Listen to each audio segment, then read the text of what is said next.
Baik, terima kasih atas waktu yang diberikan kepada kelompok kami, yaitu kelompok 5 dari kelas 4F, untuk mempresentasikan mengenai materi topik 12 pada kesempatan kali ini. Sebelum memulai presentasi, saya buka dengan panjali umat. Om Swastiastu. Assalamualaikum warahmatullahi wabarakatuh. Salam sejahtera untuk kita semua dan salam harmoni. Sebelum memulai presentasi, izinkan kami dari kelompok 5 memperkenalkan diri dan anggota saya terlebih dahulu. Yang pertama ada Ninyoman Elisa Anggraini dengan NIM 2017051156. Yang kedua Imadi Danusa Putra, saya sendiri dengan NIM 2017051163. Yang ketiga adalah Lusri Wulandari dengan NIM 2017051171. Dan yang keempat adalah Nikomang Wina Seftiani dengan NIM 2017051178. Yang terakhir adalah Nikade Intan Mahayuni dengan NIM 2017051185. Baik, adapun submateri yang akan kami bahas pada bab analisis laporan keberlanjutan pada perusahaan perbankan pada kesempatan kali ini, yaitu yang pertama mengenai analisis ekonomi dari perusahaan perbankan, analisis sosial dari perusahaan perbankan, dan analisis lingkungan dari perusahaan perbankan. Perlu kita ketahui bersama, perusahaan perbankan yang akan kami angkat dan akan kami analisis laporan keberlanjutannya adalah PT Bank Mandiri, yang mana PT Bank Mandiri ini berdiri pada tanggal 2 Oktober 1998 sebagaimana dikukuhkan dengan akte nomor 10 tanggal 2 Oktober tahun 1998 yang dibuat di hadapan Notaris Sucipto SH. Secara legal formal, pendirian Bank Mandiri telah mendapat persetujuan dari Menteri Kehakiman Republik Indonesia nomor C2651.HT.01.01 tahun 98 tanggal 2 Oktober tahun 1998. Bank Mandiri ini lahir dari penggabungan usaha dari 4 bank di Indonesia, yaitu yang pertama PT Bank Bumidaya, yang kedua PT Bank Dagang Negara, dan yang ketiga Bank Ekspor Impor Indonesia, dan yang terakhir adalah Bank Pembangunan Indonesia. Keempat bank tersebut selanjutnya secara bersama-sama dilebur dan menjadi disebut Bank Peserta Penggabungan. Pada tahun 2003 nama perusahaan berubah menjadi PT Bank Mandiri Persero menjadi PT Bank Mandiri Tbk. Berdasarkan perubahan anggaran dasar yang dikukuhkan melalui akte Notaris Sucipto tanggal 1 Juni 2003, perubahan tersebut disetujui oleh Menteri Hukum dan Hak Asasi Manusia. Pada tanggal 14 Juli 2003 tercatat sebanyak 4 miliar lembar saham biasa seri B dijual dengan nilai nominal Rp500 atau nilai penuh per lembar saham, dengan dijual dengan harga Rp675 lembar saham. Adapun visi dari Bank Mandiri di tahun 2020 sampai 2024 ini adalah menjadi partner finansial pilihan utama Anda, atau to be your preferred financial partner. Dengan penjabaran dari visi yang dimaksud adalah yang sebagai berikut. Yang pertama, komitmen membangun hubungan jangka panjang yang didasari atas kepercayaan baik dengan nasabah bisnis maupun perseorangan. Bank Mandiri melayani seluruh nasabah dengan standar layanan internasional melalui penyediaan solusi keuangan yang inovatif. Bank Mandiri ingin dikenal dengan kinerja, sumber daya manusia, dan kerjasama tim yang terbaik. Yang kedua, mengambil peran aktif dalam mendorong pertumbuhan jangka panjang Indonesia dan selalu menghasilkan imbal balik yang tinggi secara konsisten bagi pemegang saham. Dari visi tersebut, adapun penjabaran misi dari Bank Mandiri adalah yang pertama berorientasi pada pemenuhan kebutuhan pasar. Yang kedua, mengembangkan sumber daya yang profesional, memberikan manfaat maksimal kepada stakeholder. Yang keempat, melaksanakan manajemen terbuka. Dan yang terakhir adalah peduli terhadap kepentingan masyarakat dan lingkungan. Baik, itu merupakan profil dari PT Bank Mandiri. Untuk sekarang, kita akan menganalisis mengenai analisis kinerja ekonomi, analisis sosial dan lingkungan dari PT Bank Mandiri. Untuk yang pertama, mengenai analisis ekonomi akan dijelaskan oleh rekan saya, itu Sri Wulandari. Untuk Sri Wulandari, saya persilakan.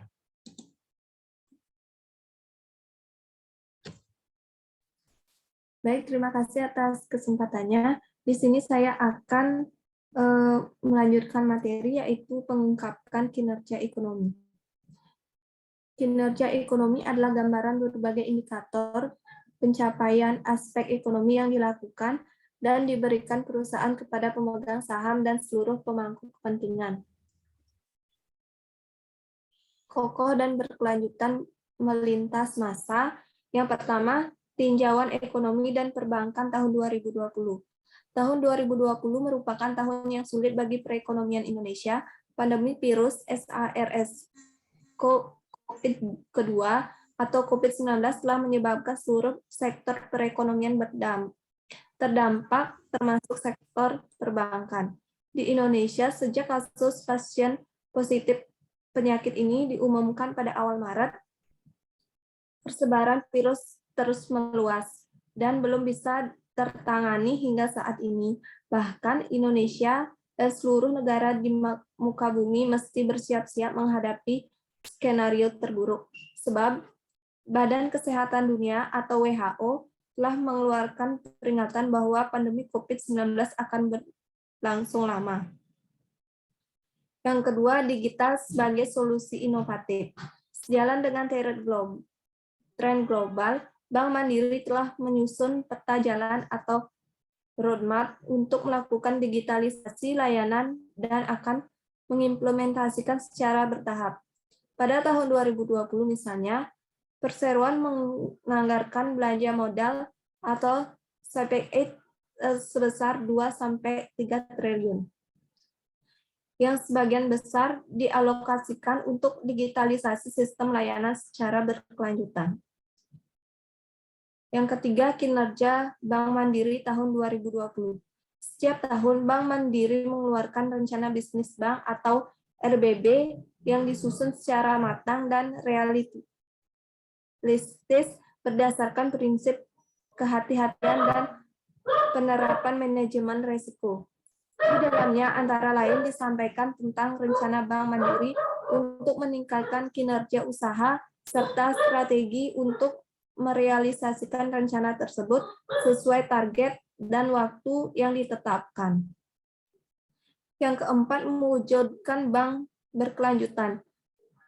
Penyaluran kredit merupakan bisnis utama Bank Mandiri, oleh karena itu, isu-isu berkaitan penyaluran kredit berpotensi untuk mempengaruhi tingkat keseluruhan keuangan secara signifikan. Untuk itu, seluruh memperhatikan aspek ekonomi, Bank Mandiri juga senantiasa menerapkan prinsip kehati-hatian dalam mengintegrasikan prinsip keuangan berkelanjutan yang sejalan dengan pembangunan perjalanan ke dalam berbagai kebijakan dan program, antara lain, yang pertama, Bank Mandiri berupaya untuk menghindari penyaluran kredit kepada proyek atau usaha yang secara nyata membahayakan lingkungan dalam penerapan target pasar. Yang kedua, permasyarakatan atau debitur atau calon debitur untuk penyerahan dokumen yang menunjukkan perusahaan bertanggung jawab dalam pengelolaan lingkungan. Salah satunya adalah AMDAL untuk rencana usaha atau kegiatan yang diwajibkan atau UKL sampai UPL sesuai ketentuan perundang-undangan yang berlaku. Yang kelima, pemberian kredit yang dihindari.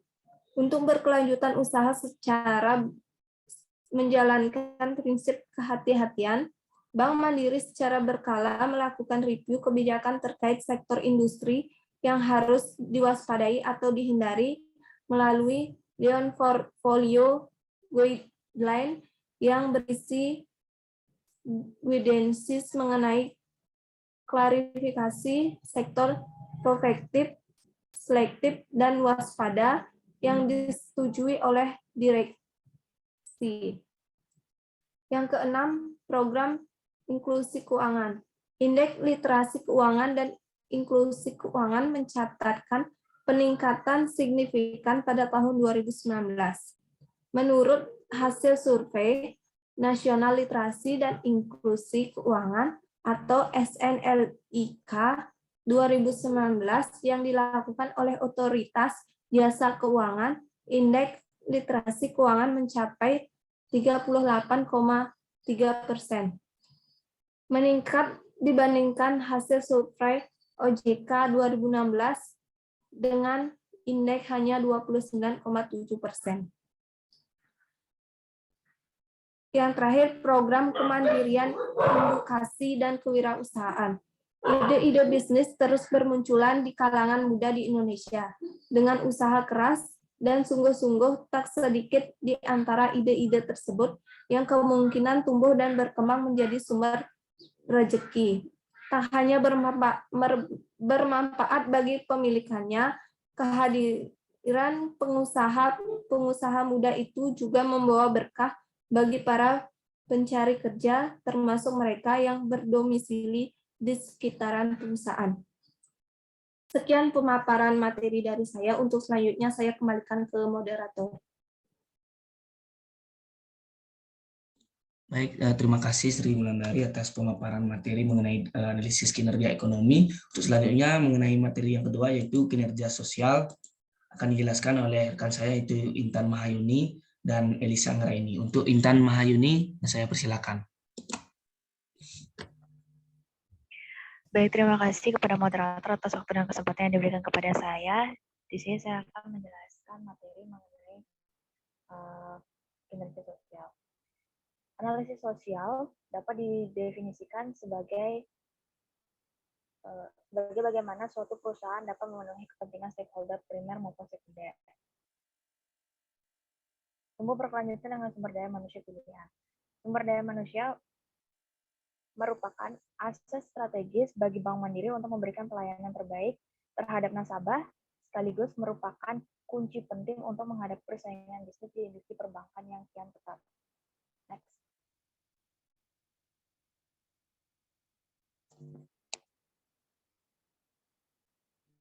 Next slide.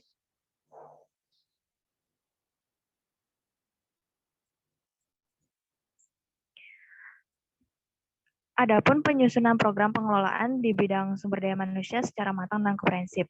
Adapun potensi dampak sosial yang mungkin timbul dari operasi bank. Yang pertama itu ada rekrutmen pegawai. Bank Mandiri memiliki pegawai sebanyak 1.090 orang yang merupakan hasil rekrutmen dari Bank Mandiri selama tahun 2020, yang mana rekrutmen dilakukan sesuai dengan keperluan perseroan baik dari segi usia, jenis kelamin maupun lokasi penempatan. Yang selanjutnya ada kepatuhan terhadap upah minimum. Sesuai dengan Undang-Undang Nomor 13 Tahun 2003 tentang Ketenagakerjaan, pemberian upah minimum diarahkan kepada pencapaian kebutuhan hidup layak bagi pegawai. Besar upah minimum sangat bergantung dari masing-masing daerah yang umumnya menyesuaikan dengan harga pokok, tingkat inflasi, standar kelayakan hidup, dan variabel lainnya. Yang mana berpatokan dari regulasi tersebut, sejalan terhadap komitmen yang memberikan kesejahteraan pegawai, maka Bank Mandiri memberikan upah terhadap karyawan tetap baru minimal sama dengan upah minimum yang berlaku sesuai dengan wilayah operasionalnya. Yang selanjutnya yaitu ada perputaran pegawai. Perputaran pegawai ditandai dengan adanya berbagai fenomena yang mana adanya pergiliran antara pegawai yang berhenti maupun pegawai yang masuk. Biasanya agar tidak mengganggu jalannya operasional bank, Bank Mandiri menyusun strategi pemenuhan rekrutmen pegawai dengan jumlah sumber daya yang tetap mencukupi kebutuhan bagi bank itu sendiri. Yang selanjutnya ada tunjangan pegawai. Pegawai Bank Mandiri bisa dibedakan menjadi 3 kelompok besar berdasarkan statusnya, baik itu pegawai tetap, kontrak, maupun training. Selain itu, dari segi jenis pekerjaan, perbedaan status tersebut berpengaruh pula terhadap tunjangan yang diterima. Lalu ada cuti melahirkan. Bank Mandiri memberikan hak-hak kepada karyawannya, terutama hak cuti melahirkan bagi pegawai perempuan dan cuti bagi pekerja laki-laki yang istrinya melahirkan atau paternity leave. Di mana hak cuti melahirkan di sini dibagi menjadi 3, yaitu ada 1,5 bulan, melahirkan, 1,5 bulan sudah melahirkan menurut perhitungan dokter maupun bidan. Di mana cuti melahirkan di sini sudah ditentukan dan merujuk pada pasal 82 Undang-Undang Nomor 13 Tahun 2003 terhadap tentang ketenagakerjaan. Lalu ada pendidikan dan pelatihan.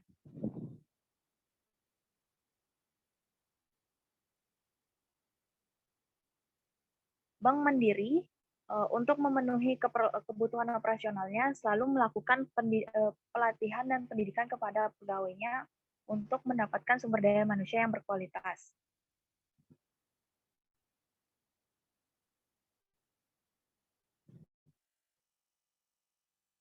Lalu ada penilaian kinerja pegawai.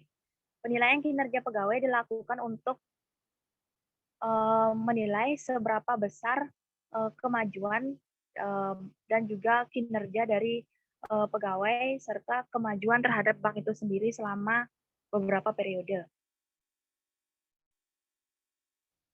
Lalu ada komposisi keanekaragaman dan kesempatan setara, di mana Bank Mandiri menghargai adanya suatu keberagaman.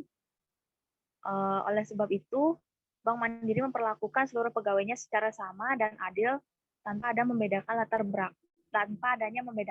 latar belakang untuk mencapainya kemajuan dan keberkembangan dari bank itu sendiri. Lalu yang selanjutnya itu ada pekerja anak dan kerja paksa. Sesuai dengan komitmen Kementerian Ketenagakerjaan dan ILO mempercepat terwujudnya roadmap bebas pekerja anak tahun 2022, Bank Mandiri telah mengikuti beberapa peraturan dan perundang-undangan yang ditetapkan sesuai dengan ketentuan tersebut untuk mencegah terjadinya pekerja anak di bank itu sendiri, di mana batas penentuan usia pekerja atau pegawai yaitu 18 tahun. Baik, sekian yang dapat saya paparkan dari materi tersebut. Saya kembalikan ke moderator. Baik, untuk materi mengenai kinerja sosial akan dilanjutkan oleh Elisa Anggreni. Untuk Elisa, saya persilakan.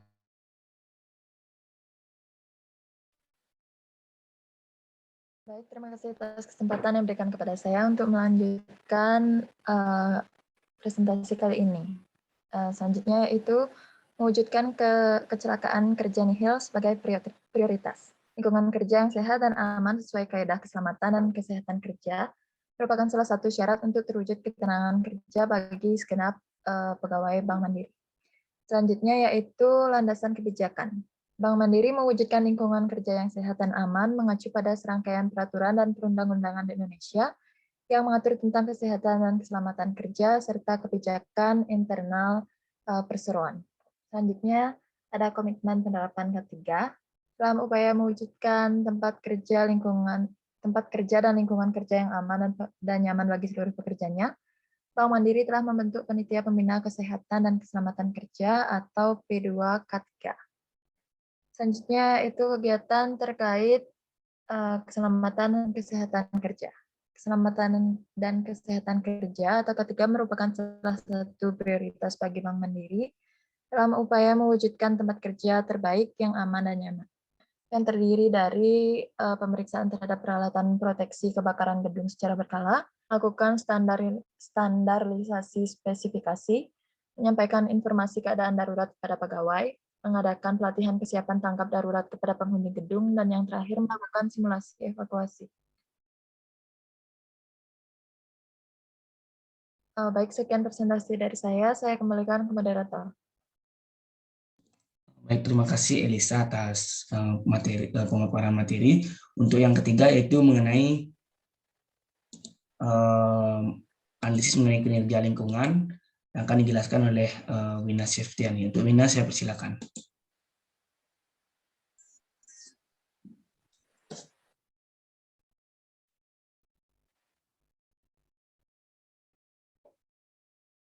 Baik, Wina, apakah bisa didengar? Sudah. silakan. Baik, terima kasih atas waktu yang telah diberikan kepada saya. Di sini saya akan menjelaskan mengenai pengungkapan kinerja lingkungan. Bank Mandiri berkomitmen untuk menerapkan keuangan berkelanjutan dalam menjalankan usaha. Selain menyalurkan dana untuk kegiatan-kegiatan nasabah yang ramah lingkungan, spirit yang sama juga dipegang dalam menjalankan operasional bank sehari-hari. Mekanisme bagi perusahaan untuk secara sukarela mengintegrasikan perhatian terhadap lingkungan ke dalam operasinya dan interaksinya dengan pemangku kepentingan yang melebihi tanggung jawab organisasi di bidang hukum. Next.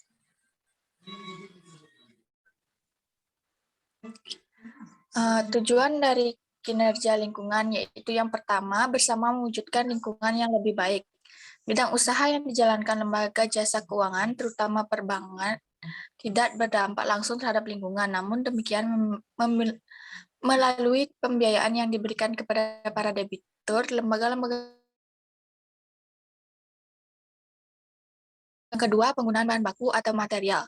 Bank Mandiri menggunakan kertas kerja sebagai salah satu bahan baku material dalam operasional sehari-hari. Yang ketiga, penggunaan energi. Energi merupakan salah satu kebutuhan vital bagi perusahaan, bagi operasional Bank Mandiri. Energi yang diperlukan adalah energi listrik dan bahan bakar minyak atau BBM. Yang keempat, penggunaan sumber daya air. Selain energi listrik dan BBM, air merupakan kebutuhan vital dalam operasional Bank Mandiri. Sumber air yang digunakan Bank Mandiri adalah PDAM. Yang kelima, pengelolaan limbah. Salah satu masalah besar yang menuntut pemecahan bersama saat ini adalah limbah, termasuk di dalamnya sampah. Apabila tidak dikelola secara benar dan bertanggung jawab, maka limbah akan menimbulkan masalah lingkungan. Yang keenam, penanganan emisi gas rumah kaca. Emisi gas rumah kaca merupakan salah satu faktor penting terjadinya pemanasan global. Apabila tidak dikendalikan, maka suhu bumi akan meningkat dan membahayakan kehidupan. Dan yang ketujuh, kepatuhan dan biaya lingkungan. Komitmen Bank Mandiri terhadap lingkungan membawa hasil dengan tidak adanya insiden maupun sanksi akibat ketidakpatuhan terhadap undang-undang atau peraturan terkait lingkungan pada tahun 2020. Selain itu, tidak ada pengaduan terkait masalah lingkungan yang ditujukan kepada Bank Mandiri. Baik, sekian pemaparan materi dari saya kembalikan kepada moderator. Baik, terima kasih Wina atas pemaparan materi mengenai kinerja lingkungan yang sekaligus mengakhiri pemaparan materi keseluruhan materi pada kesempatan kali ini. Jadi demikian pemaparan presentasi dari kelompok kami, yaitu kelompok 5 dari kelas 4F mengenai materi analisis laporan keberlanjutan dari perusahaan perbankan yang pada kesempatan kali ini adalah PT Bank Mandiri.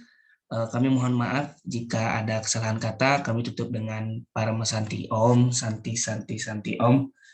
Assalamualaikum warahmatullahi wabarakatuh. Salam sejahtera untuk kita semua.